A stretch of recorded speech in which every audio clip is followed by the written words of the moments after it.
First of all, if you had been born Jewish in the German world of the 1930s, you probably wouldn't exist, and that didn't happen. And here you are. The date is the 1930s. First of all, let me say this, and here you are. The woman in your arms looks at you with pride.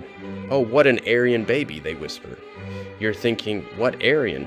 Where's Mama? Maybe your nose is a little big and your hair isn't that famous shade of blonde, but that's okay. For now, you're the perfect German baby. No one expects superior Germanness from anyone for now. A world that screams, "Hey," at you the moment you open your eyes. Lots of flags, lots of men, lots of salutes, and you're just a tiny lump wondering, why are those guys throwing their arms up? Time goes by. Boy Scout camp on paper. In reality, they'll put a stick on your back and say, "Stand up straight." Adults shouting, I'm not a good person." You struggle to keep your spine straight for hours. "Why can't I just be round like a ball?" you mutter to yourself, while the child next to you stumbles and receives an Aryan disciplinary lecture from the instructor. One day, they take you up a tree and tell you, "Watch your prey like an eagle." You look at the rabbits below and think, "Okay, I've watched, can I get down now?" All you watch is the strange poof sound your friend makes as he falls from the branch. Perhaps being a German eagle isn't for me, but who cares? Everyone shouts AIs for Germany, keeps running. Propaganda is everywhere. The same anthem on the radio constantly. The mustachioed man on every wall. One day, you look at that man's photo and think, I wonder if he likes French fries. From the outside, everyone says, he's a serious kid.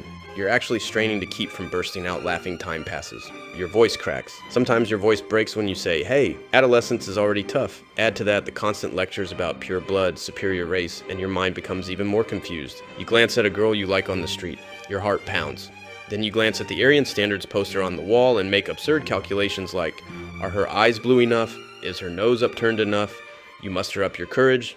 You're about to say hello to her, but at that moment, a party official passes by. He's staring at you. You raise your hand in panic and blurt out, hey, the weather is beautiful today, sir. The shocked look on the girl's face. Even Hitler has his signature on your romance now everyday life. Complete labyrinth of bureaucracy. Even while waiting in the bread line, you're listening to the master race's speech. You just want bread.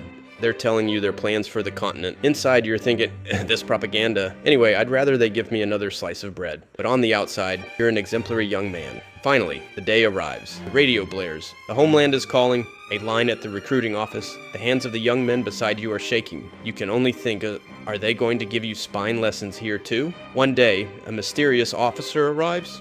He holds small packages. This, he says, gives courage and energy to the true German soldier. You open the package like candy, transparent, and your life changes. You can stand guard at night without falling asleep. You listen with rapt attention even to the commander's boring speeches.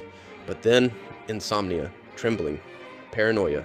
Don't feel like there's someone in the shadows. When you look in the mirror, sunken eyes, the emaciated face, you can't recognize them. That encouraging candy gives way to hell. The friend next to you in the trench tries to tell you something, but you don't see the words. You see the strange movements of his mouth. The gleam in his eyes frightens you. They're going to do something to me. You grip your rifle tightly. The sweet dream that started as a dream turns into a nightmare. Your body is exhausted. Your mind has collapsed. And now every whisper feels like a conspiracy. And then you're back on the front lines accompanied by the whispers of crystal candy.